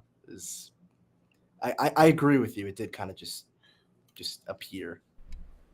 yeah, it's a bit like As just easy out of as the it blue. was to slip into this book for somebody who was just interested in picking up a book with Grifter and company, I think the majority of the people who read this have at least picked up previous Wildcats books and are at least a little familiar with Cole and Z being a couple, or at the best, what is it like? When you're friends with somebody but you're also can't stand them, you call them frenemies. What's the word when, like, sometimes you're friends with somebody and sometimes you can't stand somebody but you're sleeping with them? What's that word? Is there a word for that? I don't know, but I feel like there should be. And since you Uh, are in I Cornell, don't I know. think we need you to come up with it. I have no idea. I'd have to come up with something clever that encompasses all of that. But yeah, I don't know a word. I don't know a single word that just describes that. I'm a Someone that little you disappointed. hate, but also that you sleep with. Feels a little counterintuitive, but yeah. relationships does. are a messy thing. counterintuitive. I think yeah. that matches perfectly with the Wildcats. Yeah. Let's. The wild counterintuitive operative team. Although I'm wondering, like, if maybe this book is banking on people having read Birds of Prey #1, which obviously sees, Cole and Zana together and like living together in some apartment, and so maybe it's like we're kind of trying to that's connect right. this to that. I don't Yeah. know. Yeah. Could be that. But even that also was kind of out of the blue, and that clearly takes place after this. yeah. So I don't know. It's really weird. Something Yeah. tells me that Birds of Prey came out a little too early, considering I mean, not only spoiled not this, complaining, but but Green Arrow yes. #6 as well. Yeah, in terms of like publishing schedule, yeah, it's probably way too early. little too They've early. had a couple of those screw ups as of late. Yeah. With Birds of Prey again with Ollie. Yeah, that was a little much. Mhm. Like same month, couple weeks, fine. 2.5 months away. That's on you, bud. That's too much. Lot. It's a lot. It's a lot. Also, for your reference of enemies that bang, let's call it Hate Me and Chill.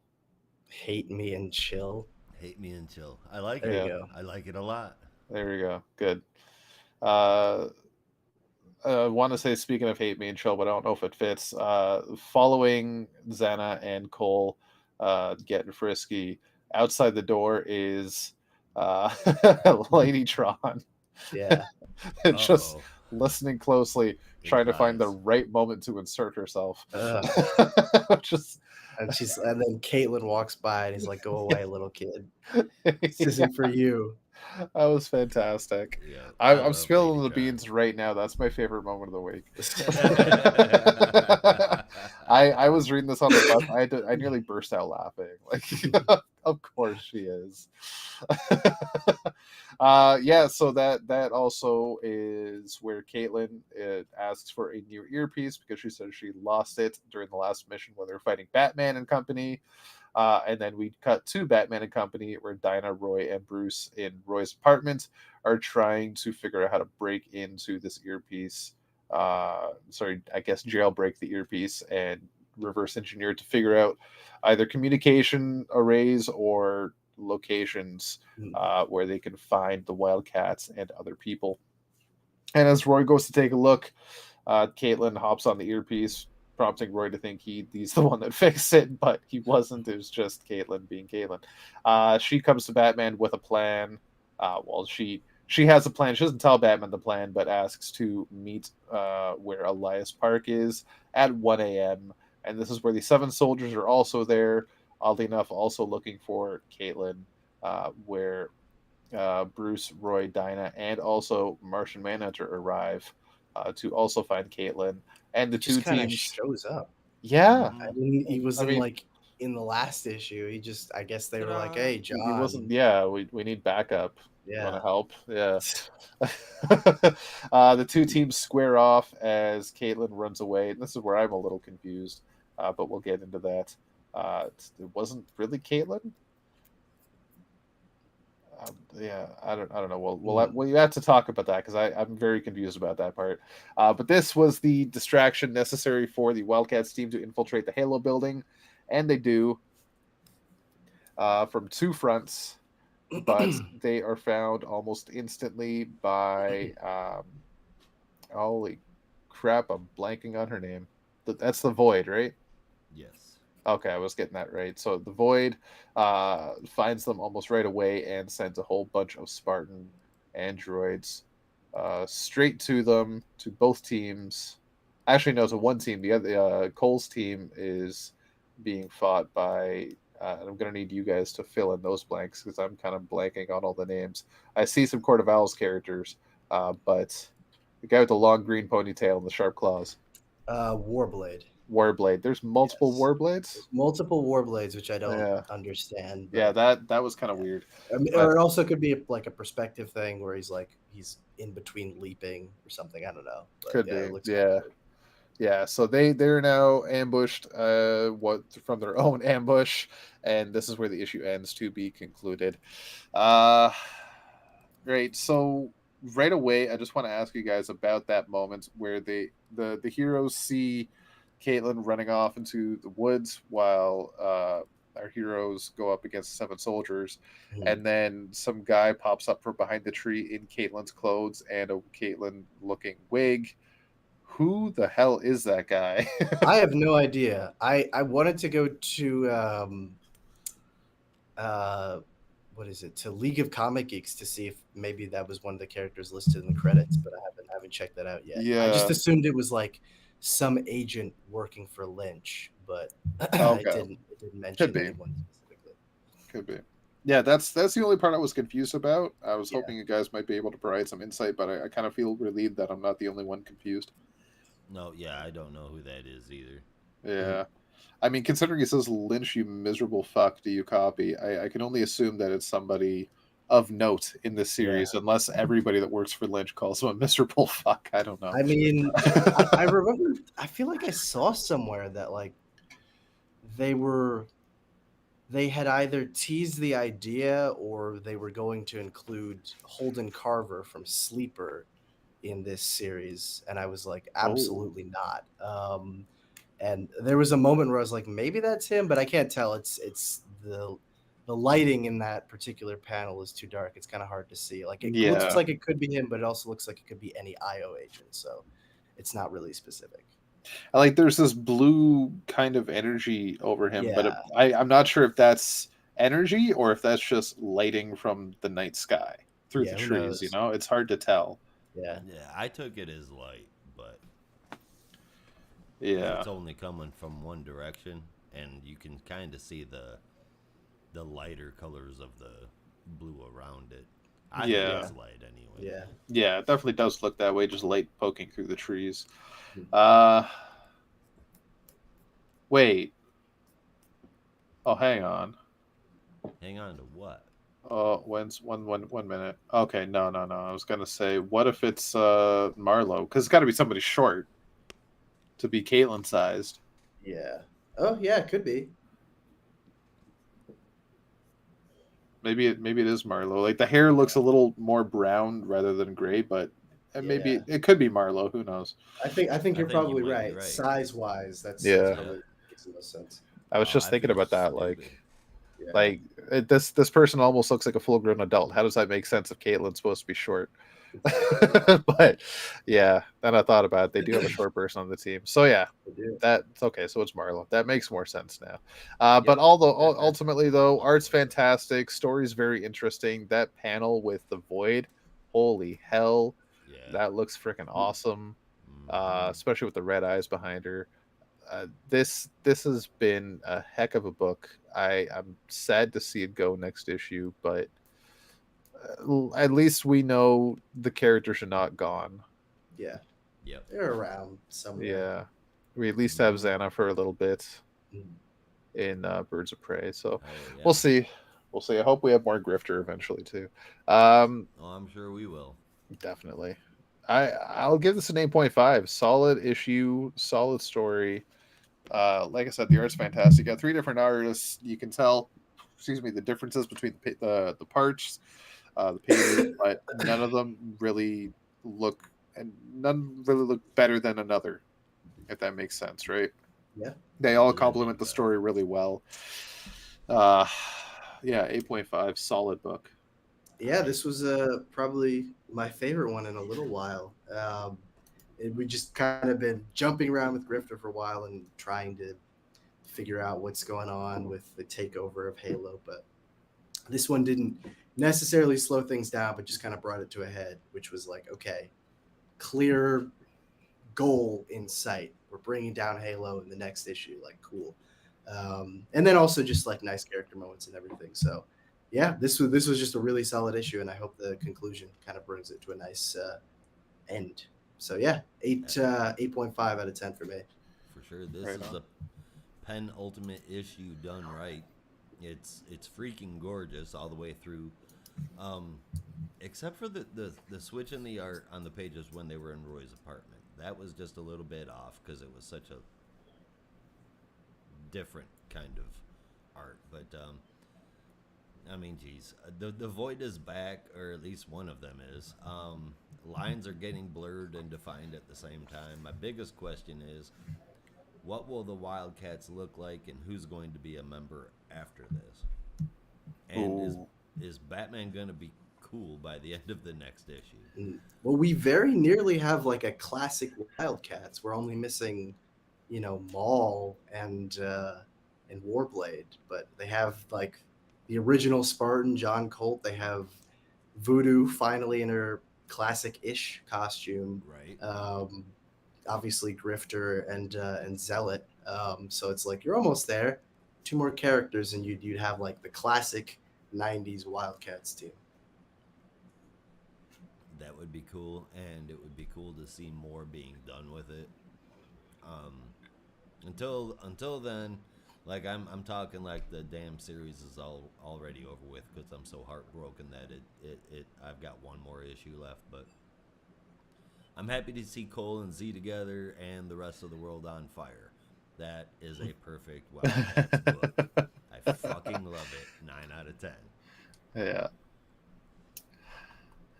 All right. Now we're going on to Doom Patrol number 6, brought to us by Josh. Brought to you by Josh. Written by Dennis Culver. Art by Chris Burnham. Brian Reber on colors, both inside and out. They did that art. And lettering from Pat Brazo. Get ready, Flex Force. That's how the book starts out. We've got Starbro, Squonk, Silo Simon, Roxy Centaur, don't call her Roxy. Animal, Vegetable, Mineral Girl, don't call her that, just call her AVM. And anyway, they're going through their very first ultimate test, playing Capture the Flag against the Doom Patrol. Wait, Josh, we're supposed to be reading Doom Patrol, not Broforce. Broforce. Well, they're playing Capture the Flag, and of course, that's when they get attacked by a bunch of the baddies are kind of winning, and that's when we find out from Kipling, who just showed up, that someone is trying to exhume Dorothy. Uh-oh. Of course, it is General Immortus with Hungan and Monsieur Mallah trying, of course, to give the General eternal life. He drinks a resin, which is apparently also a wax. His face starts melting. He falls into a grave, and he comes back out as a Black Lantern. No, I'm just kidding. But there is something that's very similar in that look there. Anyway, he calls himself the Eternal Flame, and that is how we wrap the book. Next up, Stoppable. Like the opposite of Unstoppable, like the Doom Patrol. Yeah. Anyway, this book is insane, but it is everything it should be, and I can't help but gobble it up like Thanksgiving leftovers. Yum, nom, nom, nom, nom. Both story, art, and colors. It's such a good time. What else can you say about a Doom Patrol book? It's an 8 out of 10. Agreed. It's a very quick read, but that's not a detraction from the book itself. The art is still really good. The story is very interesting. You get this is the penultimate one again, right? Mm-hmm. Yes. Yeah. God, so many penultimate issues this week. Oh. You get a nice little look back at all the characters you met along the way for this little Doom mini Patrol series. really was the friends we met along the way. Yeah. Oh my God. It all comes together. It all makes sense. Unstoppable Doom Patrol was the friends we We met made along the way. Don't Exactly. forget, we've got beautiful. that worm that is still a bad guy. Are I they mean, is that even? Yeah, I don't even think know. that's who even was the team. Was that part of Waller's team? Yeah, it was like he was an agent of Peacemaker and Waller's team up, or that general guy, I forget his name. But they'd sent him in as like a secret agent, and then the kid went off and died, but the worm was still there, presumably still acting as an agent. And he, and the worm was the kind of sleeper followed agent. that. Yeah, The kid I don't know. was forced to go along with it. yeah. Yeah. I'm sorry, what are you playing? I'm so distracted right now. I'm sorry. I'm trying to get so the Blue Lantern Kyle came with these Okay. fire fists that you get with Oh. Parallax as well. I'm trying to get them to fit on his hands, but they don't fit, and I don't know why. Ah, It's really annoying that's frustrating. because I wanted to So just frustrating. I want a new pose because I've just had him holding the lantern for like Yeah. 6 months, and I want something different. But it won't fit. What's even more frustrating, the one I did just having fit won't fit now, and I don't know why. Yeah. Oh no. Why? Figure it out. You got to be careful though. Right. I had Oh, there we go. How did I do that? I had the bow for Ollie, and I was bending it back too much. and Oh, it's- no. Wait, actually, I think I have it. It snapped. Oh, I couldn't no. believe it. Uh, It like snapped clean in half. So now I just have Ollie is sat next to Batman and Kyle, and he's just going like this. for no with no reason. bow. No, no. That's weird. That sucks. Yeah, Need to get a bow. most unfortunate. Look at this. Snapped clean in half. Oh wow. Wow. That stinks. So I would need like I don't know, maybe some hot glue or something. to Yeah. try to fix Yeah. it, Hot glue. There you but- go. Oh well, you got to be careful. Hey, if you do it well, yeah, I mean, it'll give it a little bit more flexibility so that draw won't break again. Oh yeah, Yeah. I could suggest some glues for you. that would actually be very nice. All right. I'll do my research. All right, and while you guys are being heroes in the rebuild action figure universe, how about I take on the Action Comics Oh, number 1057, written by Yeah. Philip Kennedy Johnson, art by Rafa Sandoval, Matt Herms coloring, and letters from Dave Sharp, all wrapped in a Steve Beach cover. Starts out with Superman having lunch with an iron worker at the top of a skyscraper with some birds. Next, we're at the Daily Planet, and I thought I was doing this one, but I guess not. Take it away. oh, I'll take the vacation. Yeah, Um, if you're okay with it, Josh, Yeah, go you for it. already started. I'm Yeah. sorry, I already started it. Yeah. So next, we're at the Daily Planet. Clark's all done with his lunch, and out Yeah. of nowhere, the leader of the Blue Earthers is wanting to do an exclusive interview with Clark immediately, and are headed there right now.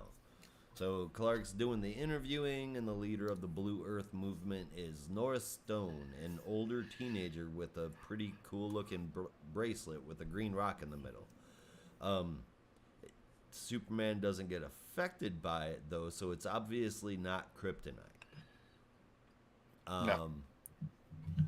So they do the interview, things get a little pointed. Seems Nora has a rather loose definition of the word murder. And then after Clark is on his way home and gets into this elevator with the silver-haired dude in a business suit, door closes, dude starts emitting green stuff. Again, not kryptonite. I think it's magic. And it's Could be. messing up Clark. Oh, maybe. Yeah, The guy Or- is taunting Clark about being weak, being powerless. because he's not susceptible to kryptonite anymore. They kind of that was in the Action 1050 story, right? Oh, Or am I misremembering? No, you're not misremembering that.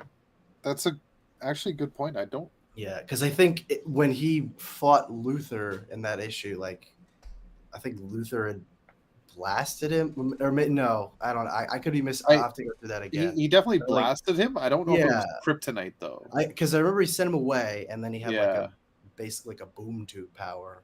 Yeah. I don't remember if he was immune to kryptonite. So I think what was happening there, at least what I remember from what I took with it, was Luthor blasted him with a force that previously would have been able to just like almost knock out Superman, but then Mhm. he just shrugged it off like it was nothing because he's Yeah. stronger now thanks to the godlike power from that guy Yeah, whose name I don't the- remember. Genesis fragment. Or Yeah, from the Genesis, all that stuff. Yeah. yeah. Or no, it was. I guess. The power of Ulgrim. Yes. Well, it was like That's what it was. Yeah. they had like the Genesis generator that they put in the Star Forges or something like that, and then the This was in the War World special, I think. Yeah. And then that basically boosted all of the Thelosian and also Clark's powers. Yeah. Yep. Oh, is that what it was? Oh yeah, I because the think so. Ulgrim power is only in. Yeah, because the Ulthra. fire of Ulgrim is only in Othra. Mhm. Well, Or is it Osilra? I always get them confused. It's one powered of the up or two. not, he doesn't have any powers anymore. That green stuff seems to have sucked all of Clark's powers out of him, new and improved ones as well. I was thinking that too, but at the same Mhm. time, the guy flies him through a building and then drops him into it. Yeah, And I he feel was like fine. he's probably still got some powers. He's I'm able to. thinking He was that's still comic book conscious. stuff, guys. Yeah. The way that it's written, I think that's what we're looking at. The guy Yeah. sapped his powers, and Superman ain't quite so super. And I think the next up box spoils it for us, where it says man Oh versus Superman. yeah. The guy Well, takes on it could the also appearance. be because I mean, obviously, like this guy's maybe revealed his hand and that he knows Clark's secret identity as Superman, but it could also be that Clark is trying to maintain that illusion Yeah. and is going to fight him as Clark Kent, so as not to reveal that he's actually Superman. Which that would be Well, a that's a possible. dope ass story. See, Yeah, actually. I feel was like because that was how when I saw that caption, I was like, oh, he's gonna be like, oh well, I can't, he's making threats towards Clark Kent, but he hasn't revealed yet that he knows that I'm Superman, so I'm gonna have to try and take him down as Clark Kent, which I think would Yeah. be pretty cool. and I mean the guy. Well, okay. I mean, potentially. I guess we'll just have to sit back and wait and see. Yeah. From the next up, and then the way that he was talking about how does it feel to be weak? How does it feel to be powerless? I feel like maybe that's a good indication that He is Clark might be a powerless. little bit powerless. Yeah. It says man that's versus pretty Superman. accurate. Yeah, The next, so I think that Clark is powerless, or at least nearly so. And I think that whole thing where the guy says, "I'm gonna show the people what happens when you put your faith in monsters," he's gonna go around as Superman and kill a bunch of people. God, I hope not. yeah, that would be unfortunate. But it's awesome, I'll tell you that much, and it's fucking awesome to look at, 100%. Yeah. I don't know. I gave it an 8.5. It was really good. It's a little short on the Blue Earther info, less than I was hoping for. Really, I Yeah. feel like we got a lot actually. I was well. I once you finish your thoughts, I can kind of give mine, but I feel like we've heard about them for so long, and that everything that we were told in the interview with his human lie detector stuff was all stuff that we already knew. You know what I mean? Maybe? So I don't feel know. like it To wasn't a certain anything. degree, like yeah, there there was a bit at the end. yeah. Well, I mean, That's we knew that kind of new info. the Blue Earth movement was kind of anti, apocalypse or not apocalypse, war world refugees. Yeah. But I think the issue did a pretty good job of just kind of going in depth on Nora's personal beliefs, but also the movement's beliefs as well. That's why I was again. I don't want to step over your opinion, but I really the whole Sounds like interview you don't sequence. What the fuck happened? I mean, I can stop. You could just say, "Oh, let me finish." Well, yeah. I mean, you should finish up first. I'll give my thoughts in a brief second. All right. In the second part, or did you guys? I guess we've already talked about the first part, huh? There's one thing I want to mention, but we can do it after. Okay. Second part, written by Dan Jurgens, Art Lee Weeks, color Elizabeth Breitweiser, Rob Lee letters. Home Again, Part 7. It just doesn't seem like we've had 7 parts of this story. No, it really doesn't. So Lois is outside looking up at the stars, thinking about her husband and son. While they're busy thinking about survival, Clark finds John, who's barely got anything left in him after having all the air sucked out of the room. Clark knocks a hole in the wall and fixes that. Gets his breath back, and off they go after Gliana. They stop her, and John yells at her for lying to him.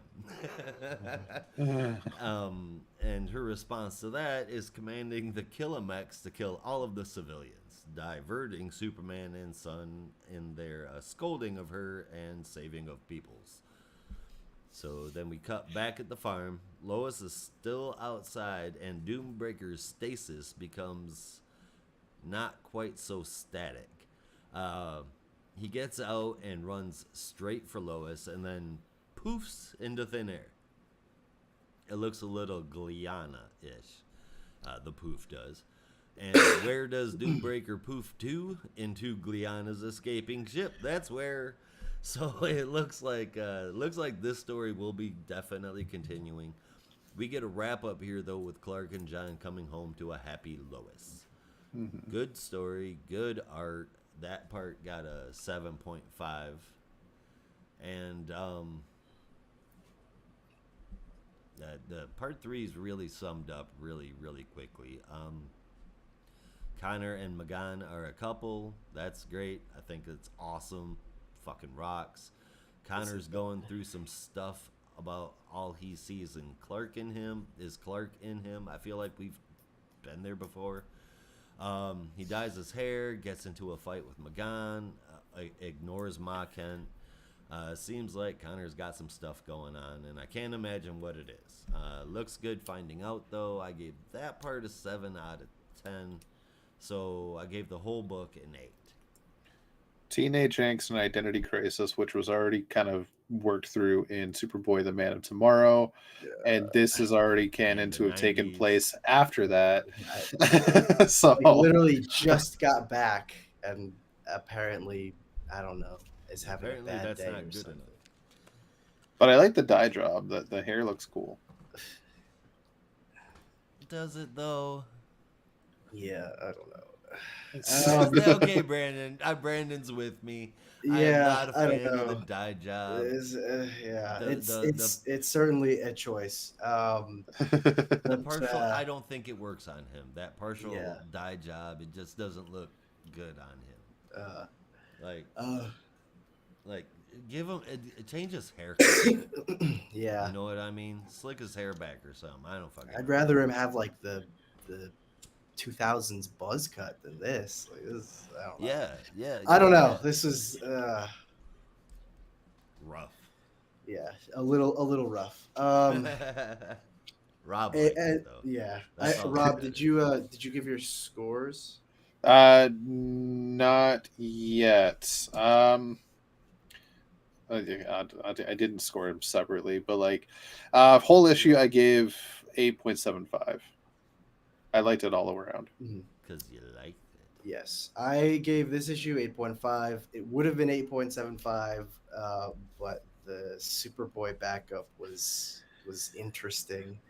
Yeah. I mean, that's the same reason why it didn't get a 9 for me. Yeah. I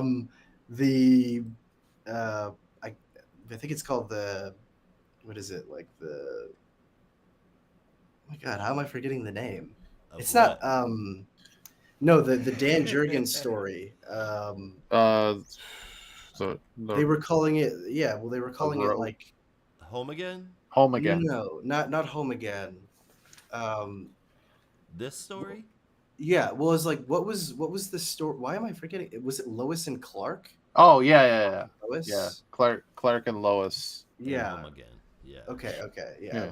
I was trying to. Anyway, that story was just a nice way to end it. I don't know if they're going to do more of these flashback type stories, but it's fun. With Doombreaker going off with Gliana, I can almost certainly tell you that I 100% believe Dan Jurgens has that whole story in his back fucking pocket.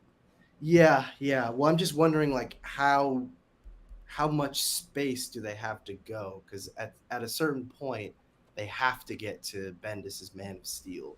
They didn't really specify how much time happened between the end of the Tomasi run and that run, but Like, I would say can't- in the it neighborhood wasn't of like 5 more years. backups. yeah, I mean, it's definitely doable, but anyway, it was just a fun way to bring it to a close. The Superboy story was certainly a choice. That's really all I have to say Choice. about that. I don't really have much more to say.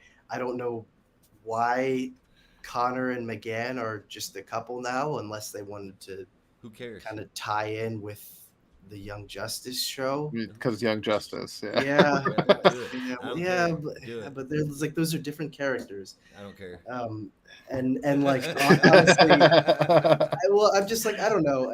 He's a much One better. of my favorite DC couples, man. Yeah, but he has a much better romantic chemistry, I think, with Tim Cassie. Drake. Oh yeah, Cassie.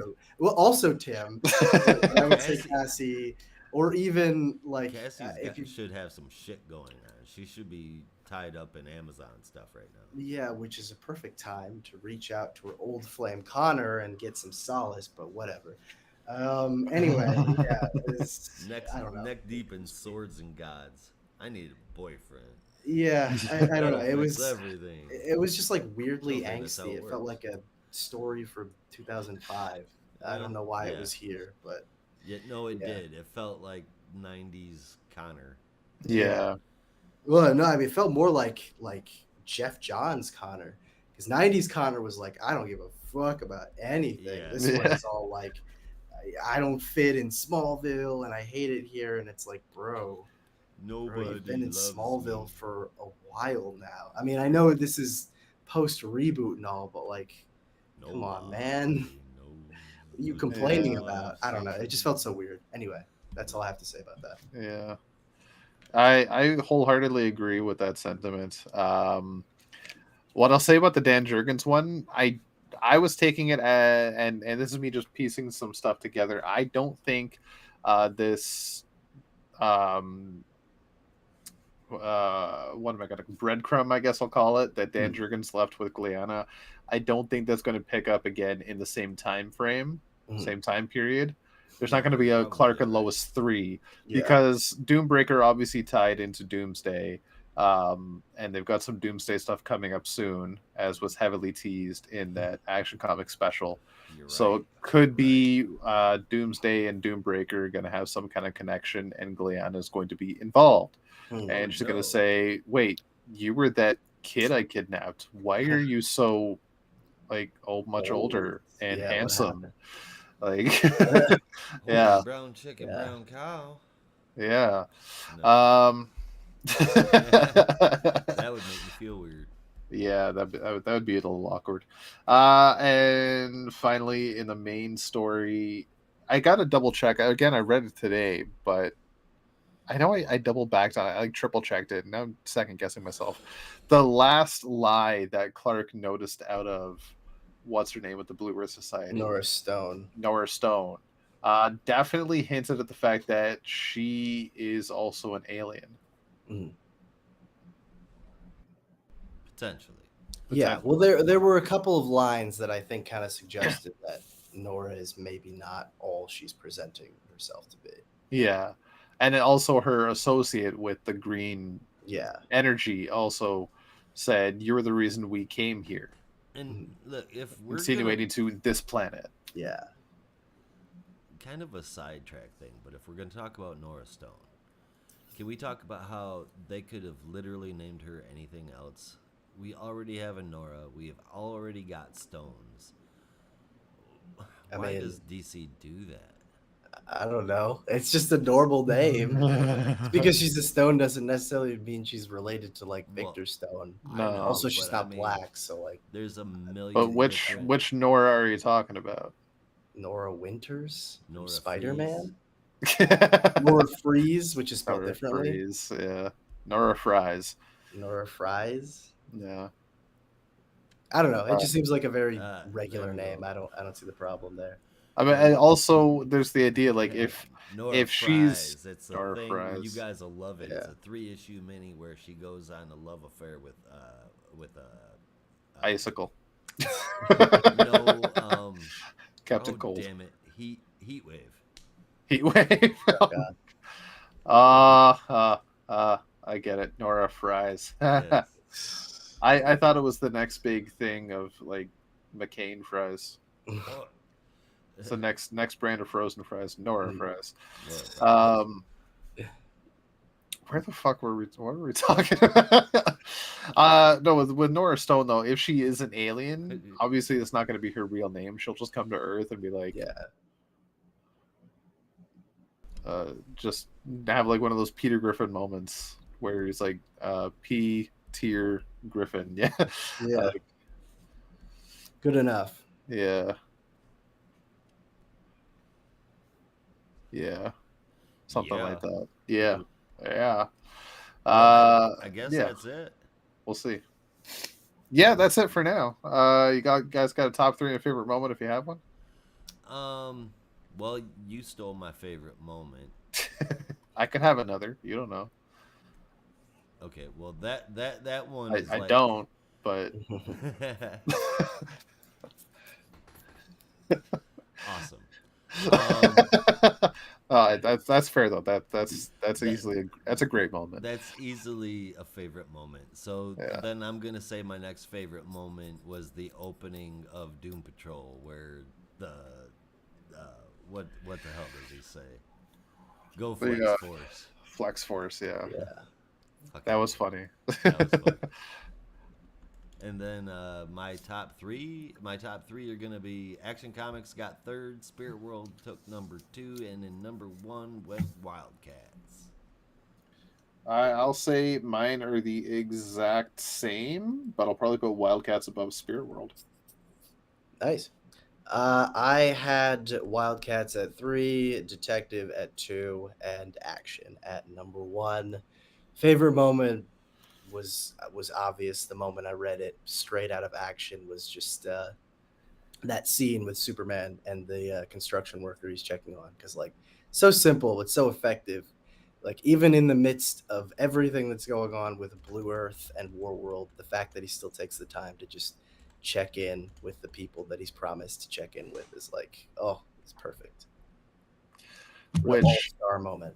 That reminds me, so my secondary favorite moments, if you want to take the Ladytron one, Josh, it was actually right after that, and it was a whole sequence of events starting with Lois like, Smallville, I need you here fast.